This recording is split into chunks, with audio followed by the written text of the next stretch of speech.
কালজানি, শিলতোরসা, আলিপুরদুয়ারে দুটি অত্যন্ত গুরুত্বপূর্ণ নদী। সেই নদী দুটি এখন বিপদের মুখে।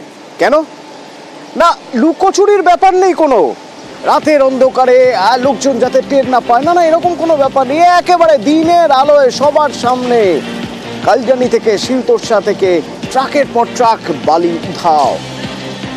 গ্রামের মানুষ না, কেউ কোনো কথা বলছেন না, তারা জানেনই না। তারা বলছেন আমরা কিছু জানতে পারছি, আমরা কিছু জানি না। অথচ আপনি যদি নদীর চড়ায় যান, যেমন আমরা গিয়েছিলাম, সেখানে দেখবেন ট্রাকের চাকার দাগ। অর্থাৎ এখানে ট্রাক আসে, বালি বোঝাই হয়, চলে যায়, আর দেখে শুনেও সবাই অন্যদিকে তাকিয়ে থাকে। কেন কেন এত ভয় বালি মাফিয়াদের? বড় কোনো নাম জড়িয়ে আছে নাকি?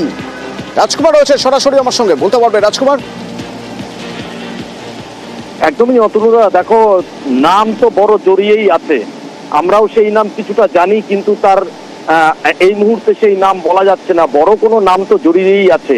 শিলতোরসা নদী, সেই নদী থেকে কিন্তু একেবারে রাতে দিনে বালি তুলে, কালজানি থেকে বালি তুলে কার্যত নদীর গতিপথ পরিবর্তন করে দেওয়ার মতো বিপদ ডেকে আনা হচ্ছে। অতনুরা, বারবার বিধানসভায় সরব হচ্ছেন মানুষ, বিধায়করা, যে ভুটান থেকে ধেয়ে আসা নদীর জলে ডুয়ার্সের বিস্তীর্ণ এলাকা প্লাবিত হচ্ছে, ইন্দো ভুটান নদী কমিশন গঠনের দাবি উঠছে। কিন্তু এই যে নদীগুলোতে খনন করে তার গতিপথ পরিবর্তন করে বেআইনিভাবে বালি তুলে গোটা ডুয়ার্সের সর্বনাশ ডেকে আনা হচ্ছে, তার দাগ নেবে কে? সাধারণ মানুষকে সম্পূর্ণ অন্ধকারে রেখে বেআইনিভাবে রাতের বেলা এইভাবে কিন্তু বালি তোলা হচ্ছে বিভিন্ন নদী থেকে। অতনুদা, ধন্যবাদ।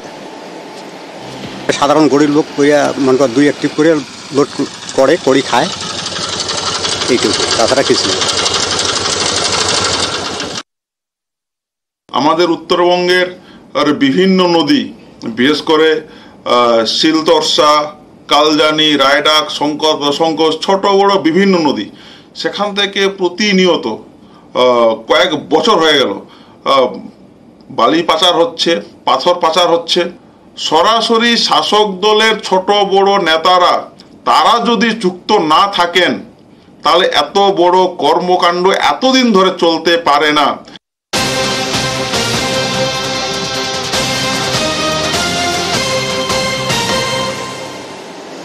নজর আমাদের সকাল থেকে বাংলাদেশের হচ্ছে, কারণ বাংলাদেশে বিদেশ সচিব পর্যায়ের বৈঠক, সেখানে বিক্রম মিশ্র গিয়ে পৌঁছেছেন। বাংলাদেশে আমাদের নজর রয়েছে পশ্চিমবঙ্গ সরকারেরও। উদ্বিগ্ন মুখ্যমন্ত্রী মমতা বন্দ্যোপাধ্যায় বাংলাদেশে যেভাবে সংখ্যালঘুদের উপর অত্যাচারের খবর আসছে তা নিয়ে, এবং তার পাশাপাশি তিনি বলছেন কড়া পদক্ষেপ তো করতেই হবে, এবং এ রাজ্য সরকার ভালোভাবে নিচ্ছে না। এ রাজ্যেও অশান্তি ছড়ানোর জন্য ফেক ভিডিও ভাইরাল করা হচ্ছে বলে তোপ দাগছেন মমতা বন্দ্যোপাধ্যায়। আবির রয়েছেন আমার সঙ্গে। আবির, বিধানসভায় ভাষণে মুখ্যমন্ত্রী মমতা বন্দ্যোপাধ্যায় কি বললেন?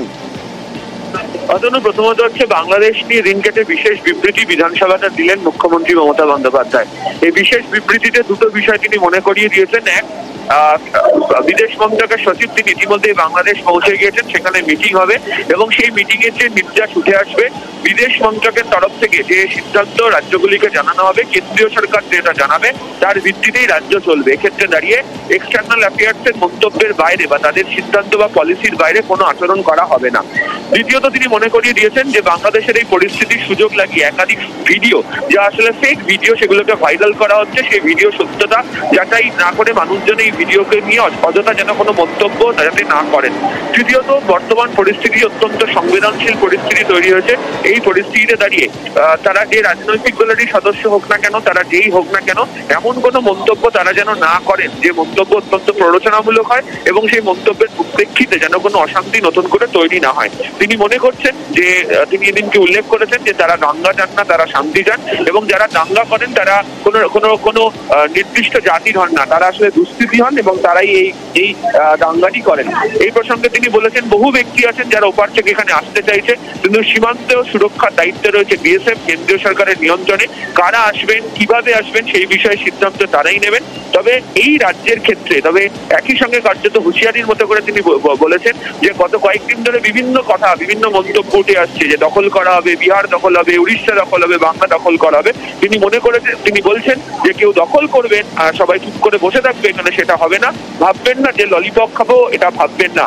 ভারতবর্ষ অখণ্ড রয়েছে, ভারতবর্ষে সবাই একসাথে রয়েছে, বাংলাদেশের রাজনীতির সাথে কোনো সম্পর্কের জায়গা নেই। একই সঙ্গে যেন কোনো ধরনের উস্কানিতে যাতে কেউ পা না দেন সেই বিষয় দিনকে ফের বিধানসভার অন্দরে মনে করিয়ে দিলেন বিশেষ বিবৃতি দিয়ে মমতা বন্দ্যোপাধ্যায়। ধন্যবাদ।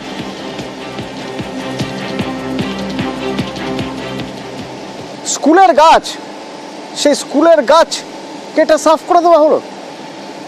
অভিযোগ উঠছে পঞ্চায়েত কর্মাধ্যক্ষর বিরুদ্ধে। চন্দ্রকোনার ঘটনা, পঞ্চায়েত কর্মাধ্যক্ষ যিনি জনপ্রতিনিধি, তিনি এই ধরনের কাজ কি করে করেন? মানুষের জন্য, মানুষকে পরিষেবা দেওয়ার জন্য তিনি গাছ কেটে সাফ করে দিচ্ছেন। তিনি আইন জানেন না, আইন জানার পরেও তিনি এটা করছেন। সুকান্ত রয়েছেন আমার সঙ্গে, সরাসরি বলতে পারবেন। সুকান্ত, এই যে গাছ কাটা হয়, সেই গাছ কাটার ক্ষেত্রে বন দপ্তরকে জানাতে হয় প্রথমে, তারপরে টেন্ডার ডাকতে হয়, টেন্ডার পাস হলে তারপরে গাছ কাটার বরাত পায় কোনো ঠিকাদার। এক্ষেত্রে এই সব কিছু হয়েছিল? একদমই না অতনুদা। আমরা যখন খোঁজ নিই তখন দেখা যায় যে স্কুলের যিনি ম্যানেজিং কমিটির সদস্য রয়েছেন বা অন্যান্য সকলের কাছ থেকে খবর নিয়ে জানা যায় যে কোনো রকম সরকারি বৈধ পারমিশন ছাড়াই গাছ, যে উচ্চ বিদ্যালয় অর্থাৎ রামকৃষ্ণ উচ্চ বিদ্যালয়ের যে প্রাঙ্গণের বেশ কিছু গাছ, সেই গাছ কেটে নেওয়া হয়েছে। আর সেই গাছ কেটেছে কার মদতে? না, একদমই শিক্ষা কর্মাধ্যক্ষ সাধন মণ্ডল, তার মদতেই কিন্তু সাধন সাউ তার মদতেই এই গাছ কাটা হয়েছে বলে অভিযোগ তুলছেন এলাকার মানুষ। এলাকার মানুষের দাবি যে কোনো রকম সরকারি নিয়মকে মান্যতা না দিয়েই স্কুলের প্রাঙ্গণে যে গাছ, সেই গাছ কেটে ফাঁকা করে দেওয়া হচ্ছে, আর তারই প্রতিবাদ করেছেন এলাকার মানুষ। আমরা এই নিয়ে অতনুদা ওই স্কুলের যে ম্যানেজিং কমিটির সদস্য থেকে শুরু করে যার বিরুদ্ধে অভিযোগ তার সাথেও যোগাযোগ করেছিলাম। তিনি অবশ্য স্বীকার করে নিয়েছেন যে কোনো রকম সরকারি নিয়ম না মেনেই তারা স্কুলের কমিটির মধ্যে একটা বৈঠক করে সেই বৈঠকের পরিপ্রেক্ষিতে কিন্তু গাছ কেটে নিয়েছেন। কিন্তু এখানেই উঠছে প্রশ্ন, হাতে হাতে ধরাই পড়ে গিয়েছেন তখন স্বীকার তো করতেই হবে, কিন্তু তিনি নিয়ম ভেঙেছেন এবং জনপ্রতিনিধি যিনি তিনিও নিয়ম ভেঙেছেন, এই বিষয়ে কোনো সন্দেহ নেই। গাছ কাটার একটা আলোচনা হয়েছিল যে এগুলো চুরি হয়ে যাচ্ছে, যে ওই মরা গাছগুলো বিক্রি করে দেওয়া হয়, এইটি হয়েছিল। তাহলে আপনাদের অনুমতি নিয়ে গাছ কাটা হচ্ছে আজকে? যে কাজটা আজকে যেটা হচ্ছে সেটা জানিনি, এবার অনেকদিন আগে একটাই, যে এটা ধরুন প্রায় 20 দিন 25 দিন আগে। তাহলে গাছ কাটতে অনুমতি দিল কারা? অনুমতিতে কে দিয়েছে আমি জানিনি তো। মানে স্কুলের গাছ কাটা হচ্ছে, কে কাটছে, কে কাটবে কেউ জানেনি। সেটা তো বলছি জানিনি। সাউ মহাশয় সে হচ্ছে আমাকে বলেছিল যে ওই শুকনা গাছগুলা কেটে নাও, লোকে কেটে নিয়ে পালিয়ে যাচ্ছে, বুঝতে পারছো? কত দাম? 8-9খানা নাকি 10খানা গাছ এরকম ঠিক আছে, তো তার গোড়াগুনা তো আছে। পঞ্চায়েত গেল, যে বলছে আপত্তি রয়েছে। মানে স্কুলের তরফ থেকে অনুমতি দিয়েছে ছিল না? সাধারণ সাউ বলেছে আপনাকে? বন দপ্তরে আপনি পারমিশন নিয়েছিলেন গাছ কাটার জন্য? না, রফা বলতে ওরা 70,000 দাম বলে। সাধারণ সাউটা কি? ও কি শাসক দলের কোনো কর্মী? হ্যাঁ হ্যাঁ হ্যাঁ। সবাই থেকে কিন্তু এটা আলোচনা হয়েছিল যে গাছটা, শুকনো গাছগুলো কয়েকটা কেটে দিই, দেওয়ার পর ওটা স্কুলে যা ফান্ড হবে সেটাতেই যাবে। এই হচ্ছে শেষ কথা। যদি এদের কেউ বলে থাকে সেটা, তারা তাহলে এটাকে অবৈধ বা আমাকে ফাঁসানোর জন্য এগুলো বলা হচ্ছে। গাছ কাটার তো কোনো বৈধ পারমিশন নেই বন দপ্তরের কাছ থেকে? না, সেগুলো নেই। যেটা কেন মিথ্যা কথা বলবো, বৈধ পারমিশন কোনো নাই। তবে আমরা এটা বসেই কিন্তু সবসময় একই কথা বলবো যে বসে আমরা সবাই মিলে একমত হয়ে কিন্তু কাজটা হচ্ছে। এভাবে গাছ না কেটে বরং আগাছা সাফ করলেই তো হয়, অন্তত মানুষ কিছুটা হলেও পরিষেবা পায়।